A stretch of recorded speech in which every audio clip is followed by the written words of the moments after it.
حضرت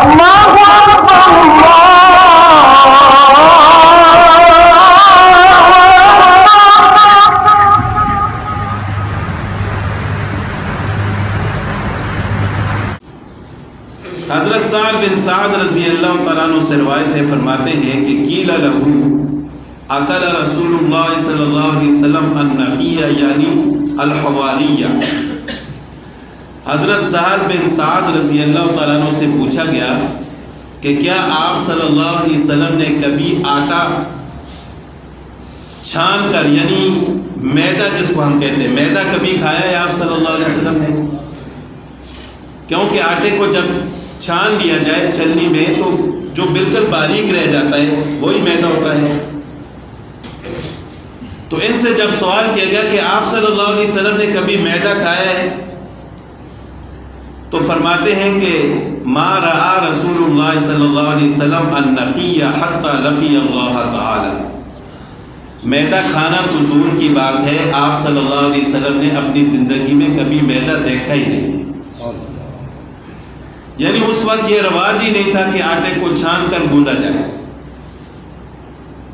اسی طرح آٹے کو گوند لیا جاتا اور وہ کھا لیا جاتا۔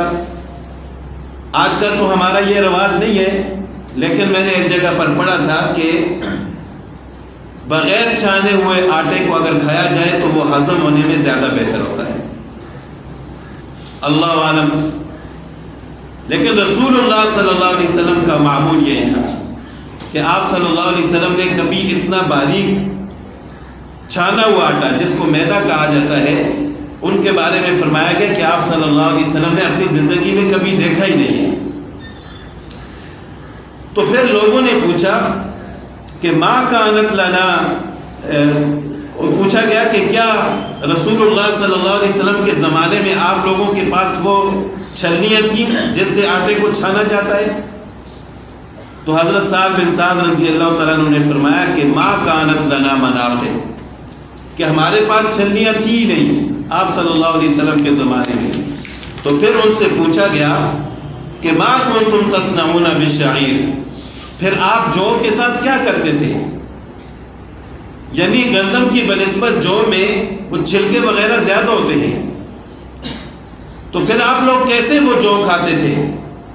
تو حضرت سعد بن سعد رضی اللہ تعالیٰ عنہ نے فرمایا کہ کننا ننفخ فیطیر منہ ما اطار ثم نعجنہ، کہ ہم آٹے میں پھونک مارتے، اور جو موٹے موٹے چھلکے ہوتے تھے وہ اڑ جاتے تھے، اور جو باقی رہ جاتا تھا اس کو ہم گوندھ لیتے تھے۔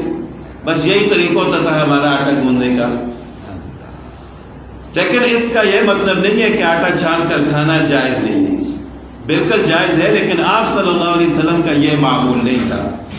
اگر کوئی شخص اس نیت سے آٹا نہ چھان کر گوندے، نہ کھائے کہ آپ صلی اللہ علیہ وسلم کا معمول یہ تھا، تو اللہ تعالیٰ ضرور اس کو اجر و ثواب عطا فرمائے۔ لیکن اگر کوئی کھاتا بھی ہے تو ایسا کھانا حرام نہیں ہے، اللہ تعالیٰ نے اس کو حرام نہیں قرار دیا کہ اگر کسی نے آٹا چھان کر کھایا، بلکہ ہم تو اسی طرح کھاتے ہیں، ساری دنیا آج کل اسی طرح کھاتی ہے، تو یہ حرام کے زمرے میں نہیں آتا۔ لیکن اگر سنت رسول صلی اللہ علیہ وسلم پر عمل کرنے کے لیے کوئی اس طرح کرے کہ میں تو آج کے بعد ایسے ہی آٹا کھاؤں گا بغیر چھانا ہوا، تو اللہ تعالیٰ اس کو ضرور اجر و ثواب عطا فرمائے کہ آپ صلی اللہ علیہ وسلم کا معمول یہی تھا۔